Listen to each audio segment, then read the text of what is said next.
One. Hello, and welcome to the Forge and Anvil podcast, where we embrace uncomfortable conversations about culture and politics to sharpen ourselves for the race set before us. I am Connor Buckingham. Joining me today are my good friends Zach and Michael, who I'll give a chance to introduce in just a moment. But first, if you are not a member of our locals community, go to forgeandanvil.locals.com to join us there to support the show and get exclusive members-only content. Last week, we had a little bit of a debate about why Zach no longer plans on voting ever again. So if you want to check that out, you're going to have to become a member. Again, forgeandanvils.locals.com. First off, we have Zach Aval joining me. So Zach, go ahead and introduce yourself to those who have yet to get acquainted. Thank you, sir. Zach Aval, singer, songwriter, guitar player extraordinaire. Got some new tunes coming out. Let's see what month. The 23rd of this month. Single coming out on the 14th of next month. Brand spanking new album. So there'll be some sweet musics in your ear holes exclusively on the interhighways, wherever you listen to music. Excellent. And also with us today, we have our good friend, Michael Aper. Hello, I am a seminarian student pursuing a master's in biblical studies, as well as a graduate already with a master's in leadership. I love Jesus. I am passionate about biblical truth and integrity, as well as biblical manhood. Excellent. And today we're just going to break down, tonight we actually have a little bit more of a cultural-based topic. So this is a story from the Daily Mail. Millennials have been getting poorer since the last recession, while other age groups have become wealthier by up to 60%. The Great Recession, which lasted until 2009, created an unstable economy where millennials struggled to find jobs out of college and started their careers at average lower wages. Millennials' median net worth went from just above $25,000 in 2007 to less than $15,000 by 2010, according to the Board of Governors of the Federal Reserve System. Unlike other age groups that managed to bounce back, millennials' average wealth continued to fall. Between the Great Recession and the COVID pandemic, millennials have already experienced two major economic disruptions during their adulthood, the researchers wrote. Substantial economic inequality has been an enduring fixture of millennials' adulthood. While every generation faces its own unique opportunities and challenges, many people feel that the obstacles facing the millennial generation are especially acute. The researchers ultimately found that the younger generation accumulation paths are becoming, quote, more delayed over the life cycle. Millennials and younger generations are on average studying longer, leading to a delayed entry into the workforce along with more student debt. Gentlemen, your initial thoughts? I mean, I have to wonder what they mean by wealth. Some of these things can get a little flaky, right? Because my personal understanding of wealth is how long can you live without working and maintain your current lifestyle? You know, without making any major changes, right? So like canceling Netflix or something like that, right? How long can you live and maintain your current lifestyle? So I don't know if they mean like assets or if they're talking their cash flow, or I didn't get into. I know there's links to that in the article. This one did say median net worth. Okay, so that's going to factor in everything then. Now, yeah, I mean, I don't feel poor. Who you ask, all of us are considered millennials, but all of us are considered I think we're all considered the very last year of the millennials. I think typically people born 96 and on are considered Gen Z, again, depending on who you ask. But as millennials, do you guys feel like that is the case, that this is a true article? Millennialism, like you're saying, it goes up until 96, but it starts as early as 81, supposedly. That's what I was just looking at. So if you're born in 81, then if you're 26 during a housing crisis of 2006 and 2007, 2008, a lot of what was going on then, that's going to be tough because that's a time of life when you're trying to become established. But if you're part of the crowd like us that's born 95, 94, 96, whatever around that area, I was in 8th grade, 6th grade maybe during those times. So economically, it made no difference to me whatsoever. I didn't even consider the concept of personal economics until probably 5, 6 years later, would be my honest assessment for myself. So as far as that recession has affected my bank account, I would say it's limited to the residual effects of what has happened to the economy since then, and how the policies in place surrounding taxation, as well as just the industry of home ownership, has changed a bit. Yeah. Zach, what about you? Do you feel like you've experienced the economic hardships that they're describing here? Maybe the residual effects for sure. I mean, I definitely think maybe it took a bit.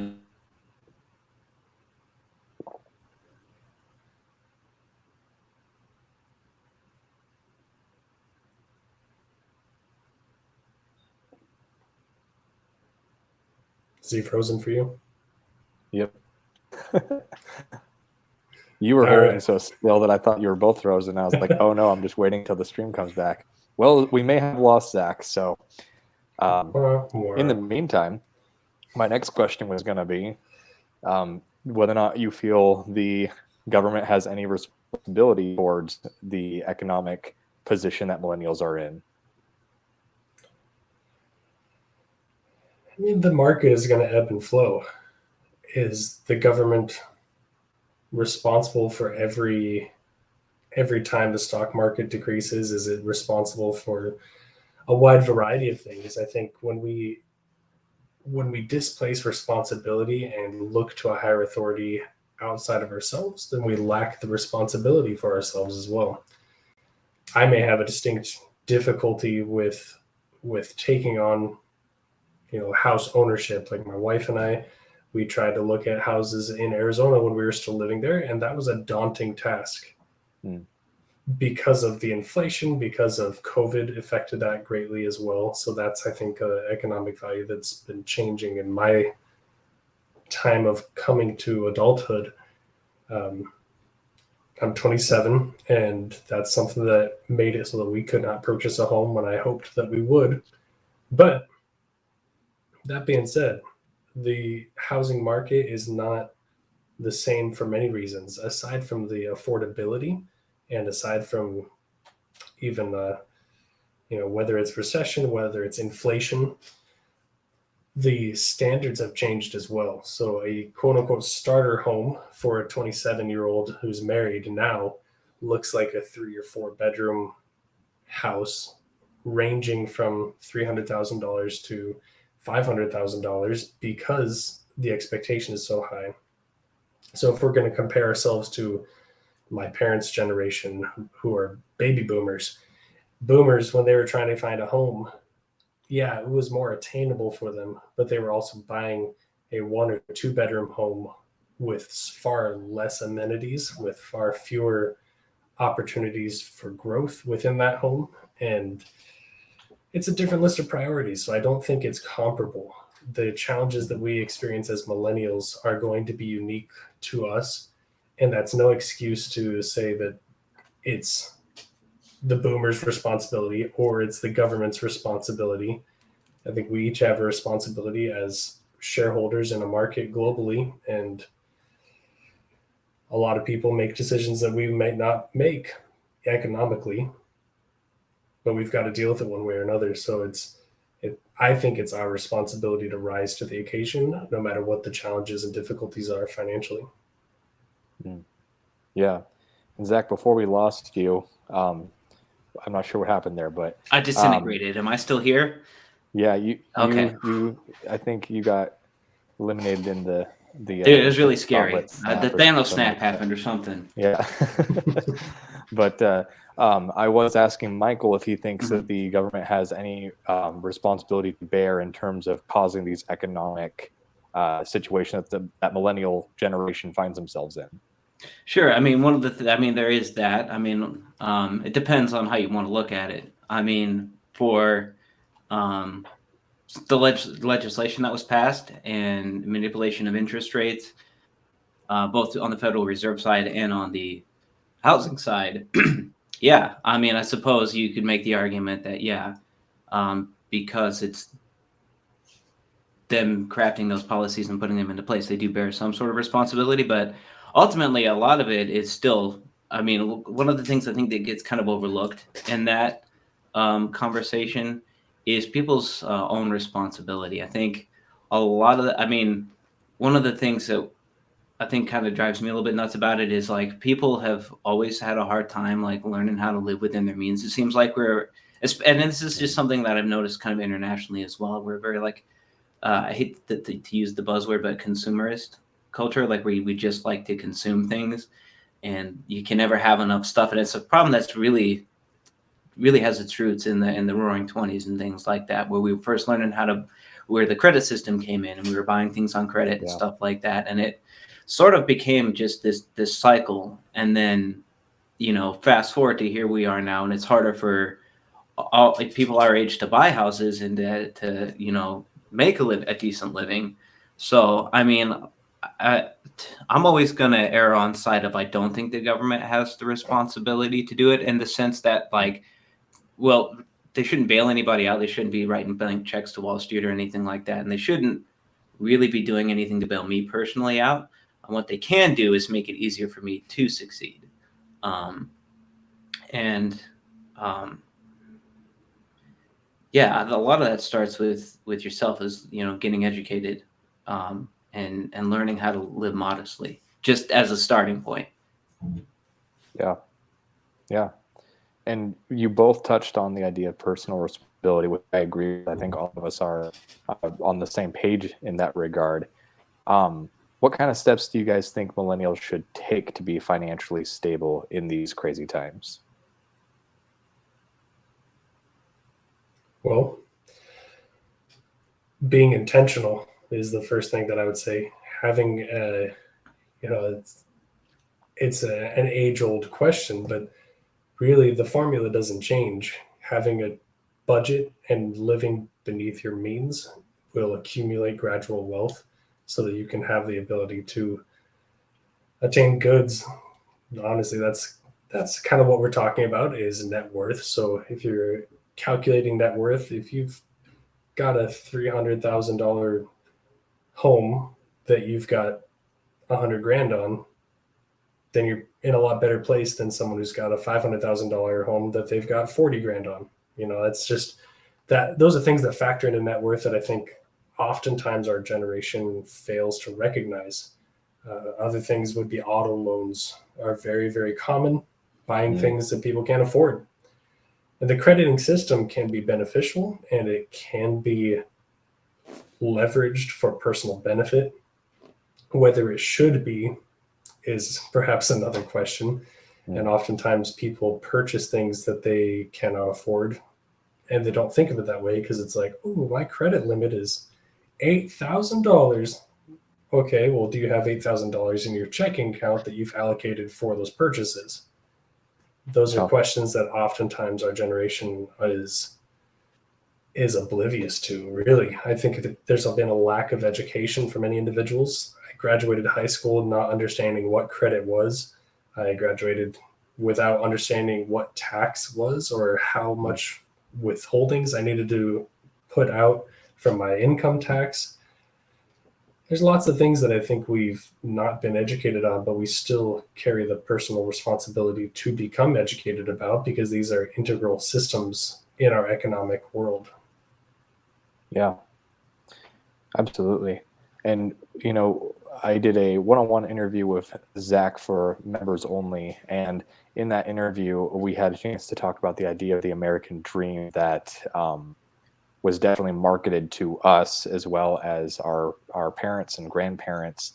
And Zach and I tend to be in agreement that the old American dream, if it's not dead, it's at least dying. Now, whether that's going to be permanent and can be revived is a whole other topic. But one of the things that I agree with what you guys have both been saying is the idea of, I think we have been a very consumeristic society. We are very material in a lot of our desires for building wealth. And Michael, you brought up the point of a starter home specifically. And if you actually look at the averages of what is considered a single family home, the averages of the actual square footage has gone up significantly. I believe it was in the 40s that the average full size family household lived in a house of 1,100 square foot. And now I believe that has doubled for the average household. Um, but of course, I've also noticed that there seems to be a distinct shortage for those smaller houses. So, have you guys experienced feeling that that struggle of even if you want to live lesser, do you feel like you've struggled to meet that new expectation? Personally, no, I do not. I'm really good with money, despite sucking at math. Yeah, there's just something I just know how to manage money. I was not really like explicitly taught that. I think it was something that was just more. I just happened to be fortunate enough to grow up in an environment with surrounded by people that knew how to manage money. So I think a lot of that just came through osmosis. So I mean, right now, like as far as like housing goes, like I currently rent. I have a 2-bedroom apartment that's bigger than a few of the people I know who live in houses right now. So like, yeah, like it kind of sucks renting. There are pros and cons to it. I'll never knock, people renting. There are definite pros and cons. But I mean, I don't feel the need personally for a house yet. It's something I'm slowly working towards. I know it's in my future, so I don't feel that stress. Like I know at some point we're due for a correction there, and it'll be a little bit easier for me to get a house. So I mean, again, it's just learning how to like getting into the Bible here a little bit. Like it's kind of just like what Paul talks about in Philippians chapter 4 about like being content with everything. You just have to learn, like there's a lifestyle you want to have, and it's okay to kind of work towards that, but you also have to kind of live in the now. And I think a lot of folks our age kind of got a rude awakening with that, especially with the kind of the nightmare that was the pandemic. And so I definitely leaned more into that than I had in the past. So I was able to find my footing in that. And so I've learned I've learned how to be content in this. I don't have much. I certainly don't have everything I want, right?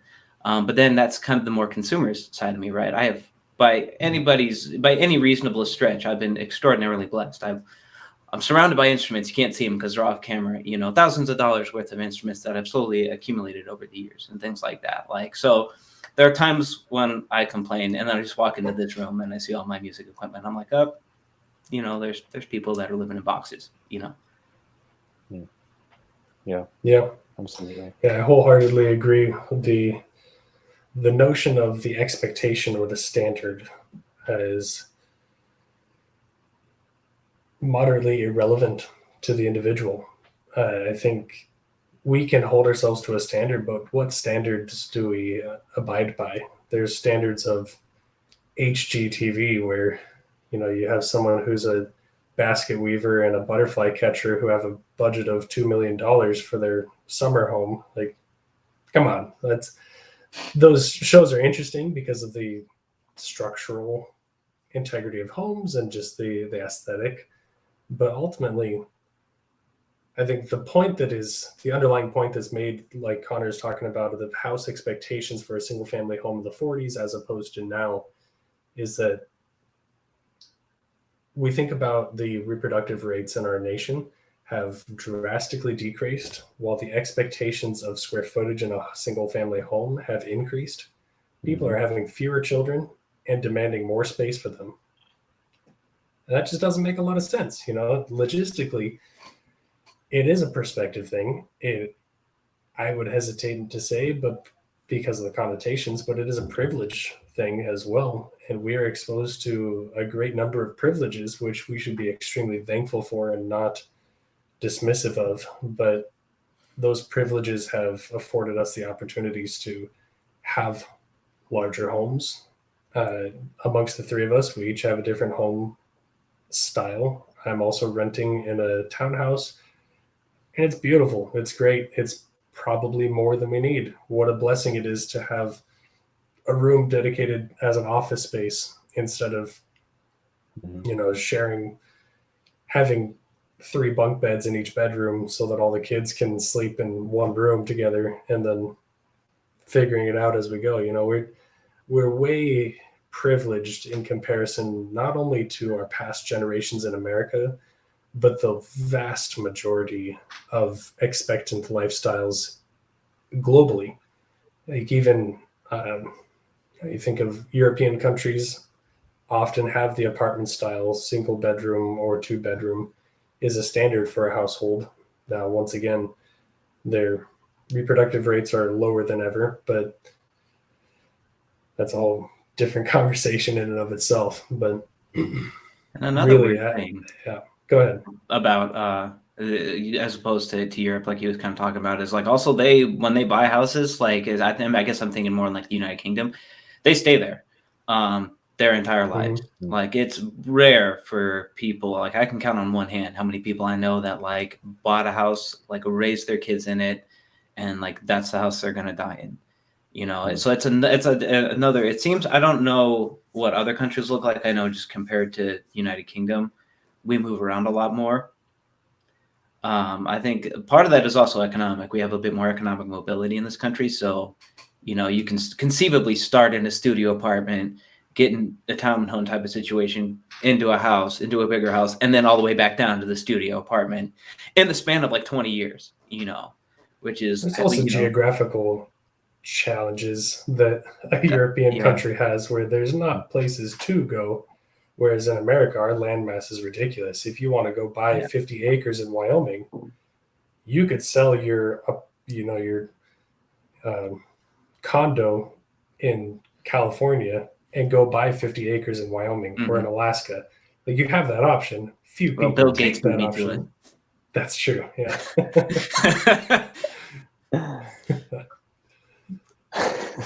There's a lot of farmland he's buying up. I don't know. I'm just saying. Absolutely. A lot of the high rollers are. Yeah. So should millennials and those younger in the Gen Z, should we get used, based on what you guys are both saying, should we get used to expecting less out of our lifestyle? Yeah. I don't think it's entirely unreasonable to ask that I mean, I guess I'm looking, kind of like as somebody that's kind of like made it there, that it like, I think like I'm looking at it now that I learned this a little bit later in life, but I suspect like 10, 15 years from now, if I ever have kids, like I'm going to realize, oh, I actually learned it pretty early. That kind of just learning how to live, not even necessarily with less, because in a lot of ways we have more than our parents did. Like I just have access to information that my parents didn't have. Like my company matches 401k and things like that. And that's just, it's learning to take it. Everybody has advantages and disadvantages, right? You have to learn what your advantages are and what your disadvantages are, and kind of like take advantages of your advantages and then kind of work around or correct your disadvantages, and it's not easy. For sure. Not all of us start. I kind of don't like that boomerism of, you just need to pull yourself up by your bootstraps and just get to work. And it's like, yeah, but there are still people that are like slaving away and that haven't made any progress economically or personally. And there's, it's not as simple as that. Like, I kind of wish it were. But yeah, it's not as black and white as you just need to pull your bootstraps up and get to work. You have to, it takes a little bit of self-awareness. There's also value to the adage, work smarter, not harder. And that kind of goes back to the education element, where people work really hard. There's single mothers who work 3 jobs, but their spending habits are very poor. So there's educational resources that could be beneficial as well in that. But another thought that I had, sorry to kind of sidetrack here. I think perhaps an element to the cultural expectations that go behind a single family home being a 4 or 5 bedroom, 2,000 square foot home plus is that many of us were raised in homes where as a kid you had your own bedroom. And I would bet that a majority of our parents or our grandparents never had their own bedroom until they moved out. And even then, shared a room with a spouse, more than likely. I think that's just one example of many factors where, because many kids, millennial kids in the 80s and 90s, when huge prosperity for the boomers was going on, they were raised up in an expectation level where they got the toy they wanted, they had the room they wanted, and comparatively had all the amenities that were available in the 80s and 90s. Everyone had a VCR, a CD player, whatever. Now we're in a place where everyone's got an iPhone and it's a computer that can do anything in the world in your pocket. And this is being given to 4 or 5 year olds. So of course a 4 or 5 year old is going to have expectations for their own bedroom. And the parents of those 4 and 5 year olds who are millennials are going to want that for their children as well. But it's not necessary. It's a expectation that's not realistic all the time. And to think that it's owed to us because it was available to our parents, I think is a misnomer. And that's a falsehood that a lot of people buy into, is this sense of justice that because someone else had a privilege that I'm not afforded, I have had an injustice against me. Mm-hmm. That's not always the case. Opportunities and privileges are afforded to people differently. And that's clearly evident just looking at our socioeconomic situation as a nation, but as a globe. Who am I to say that I'm owed the privileges that I have if someone else doesn't have those same privileges? And likewise, if other people have greater privileges than I do, why on earth would I ever think that I am owed those privileges as well? So building off of that, how do you address the frustrated millennial or Gen Z individual who feels like they've been cheated by the system? Because we have to recognize there are, of course, economic hardships going on right now. There's inflation that is at record highs. There's a lot of talks about economic collapse. We are in a recession if we're going by the correct definitions. But so there are individuals that have talked to me, and they feel that they are priced out of the housing market. And a house is a tool for economic growth on a personal level. It's definitely a asset that is always going to be a good investment for the most part. So how would you guys, and Mike, we'll start with you since you made that great point. How would you answer a frustrated Gen Z or millennial who has those complaints about being cheated? I would want to get to the heart of the conversation, because someone feeling cheated indicates that they have an acute sense of justice, and that sense of justice has been violated. And certainly those feelings can be validated while also expounded upon so that they can recognize that perhaps their sense of injustice is an opportunity for humility as well. And I don't mean to say shut up, you're not supposed to feel that way, you need to just make more money and work harder. But no, it's a valuable asset to recognize the privileges that we have been afforded, and recognizing that someone else having greater opportunities is not an injustice against me. And I think especially for American culture, it is more than valuable to experience traveling to a third world country or a developing country where people have less, and to recognize that, oh wow, my 2-bedroom apartment that's only 800 square feet is actually pretty awesome, and that's a pretty cool thing. And that's not the circumstance that I'm in anymore, and that's also a huge blessing that I don't take for granted, and I would hope that others would not either.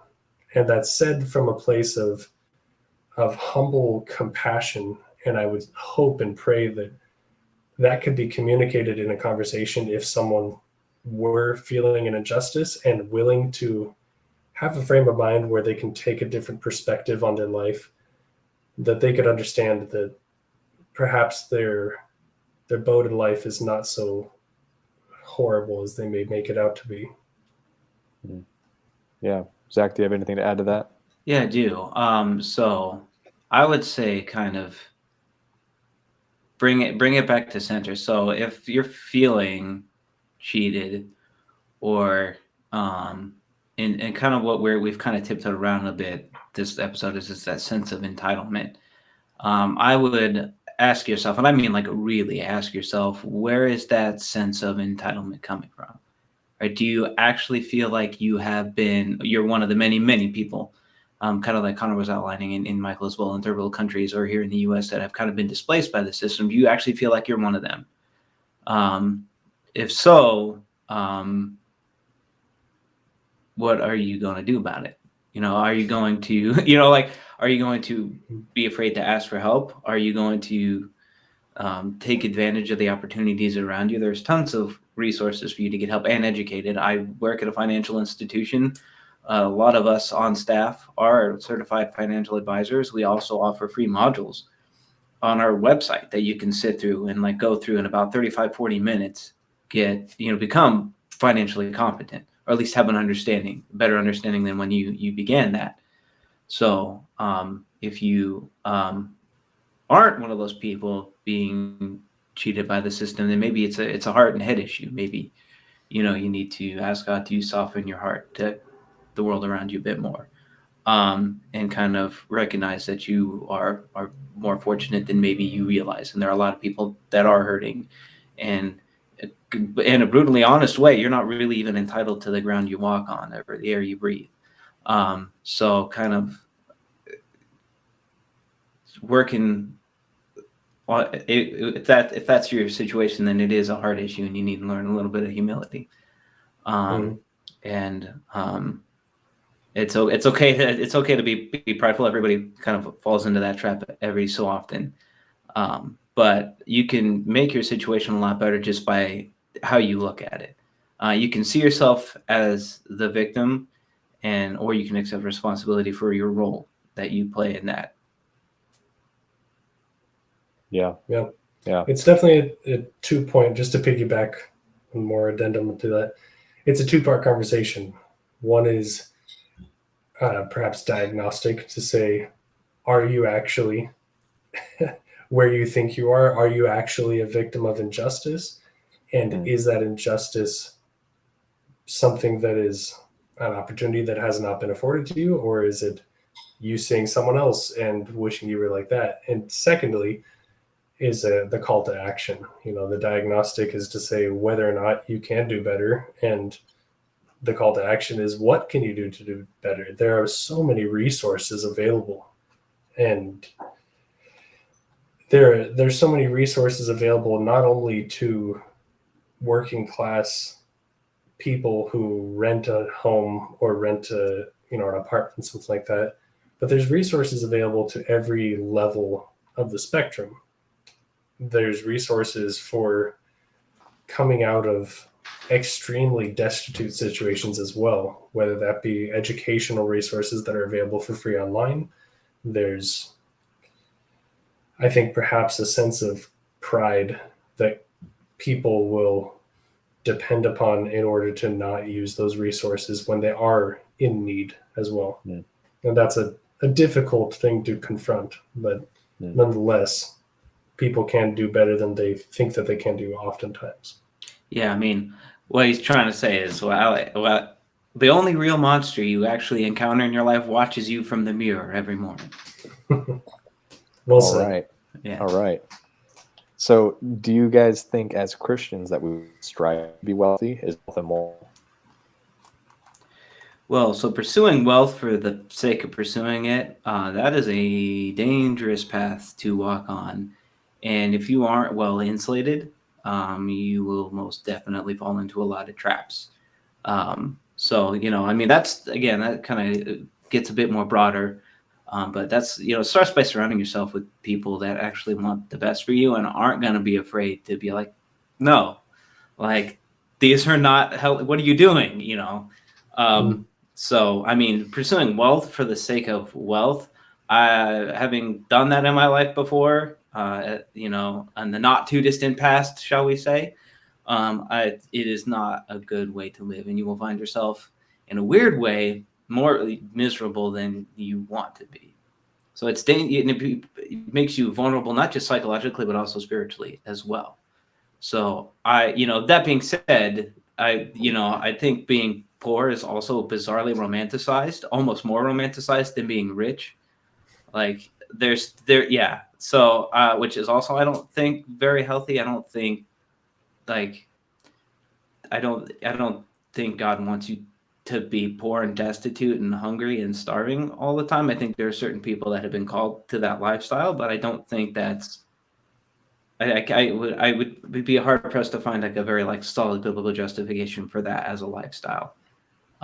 So certainly learning how to live well within whatever means you have, and also be charitable with what you have, is a biblical way of living. And that, to me, is something that's worth pursuing, is that no matter what your financial circumstances are, that you still care for others and that you give, not just financially, but with your time, as well.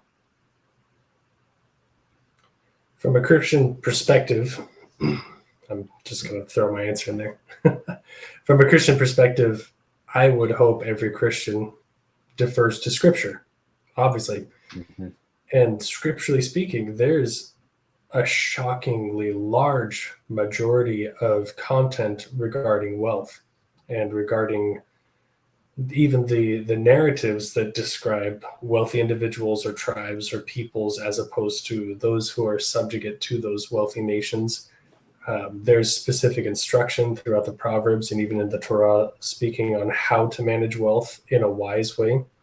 And even when we come into the Gospels, Christ himself gives a myriad of parables pertaining to wealth specifically. So it is a very biblical topic. And what I would say to surmise those biblical instances is never that the pursuit of wealth is commendable. At no point is the pursuit of wealth something that is sought after or encouraged. Instead, what I would heavily emphasize is that stewardship is valuable in all of those circumstances.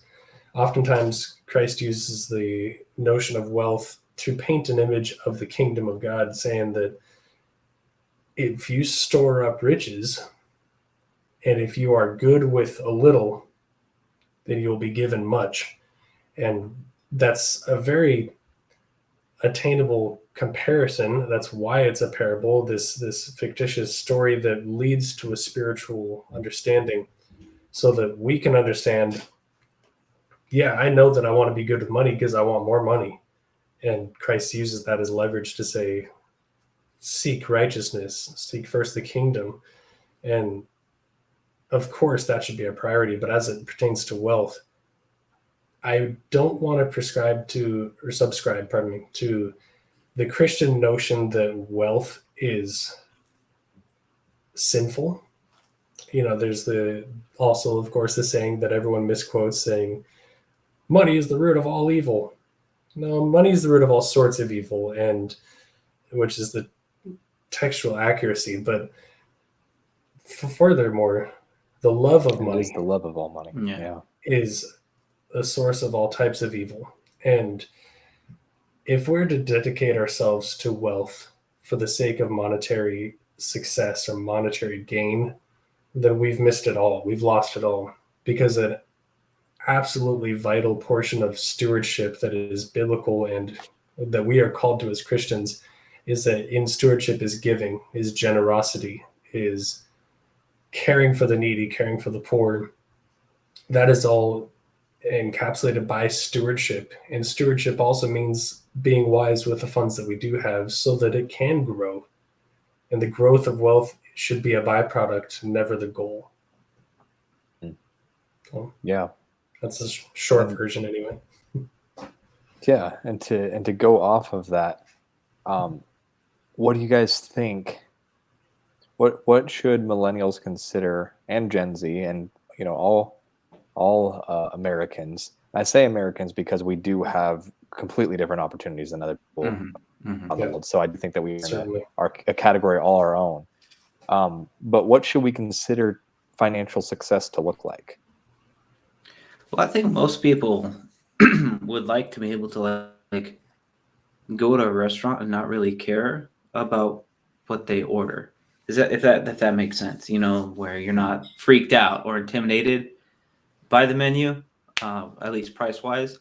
I think that as far as like setting modest goals is attainable, and you don't have to make Scrooge McDuck sized bags of money to get there. I think, think about how awesome it is. Like we've all been there, like hanging out with your friends or something like that at a restaurant and just eating crap and talking, or, with your significant other or your wives or things like that, just simple things like that, or like having a little bit of extra money that you can go see a movie every so often, things like that. I think we've been fooled into thinking it's like the Jeff Bezos, like Bill Gates kind of a thing, which is an extraordinarily difficult, just as a pursuit, if we're going back to the pursuit thing, it's extraordinarily difficult to get there. And it's only a handful of people that are able to crack into that. You can actually chart it mathematically. It's called a Pareto distribution. So, I mean, as far as like people who would be called by that, if we're going to bring it back to living as, looking at it through a more Christian worldview, I would say it's not, something that I think very few people are called to. And so, I mean, learning how to, like Michael outlined, live with what you have and be generous with what you have. And when in doubt, go, the scripture is there for a reason. We have these things as a resource. And there is a lot of wisdom to be learned there. And Michael, we'll give you the last word, but what should financial success look like? And if you can try to maybe give us a little bit of a picture in terms of some tangible examples with that, that'd be awesome. Yeah, I would like to push back against Zach a little bit here to say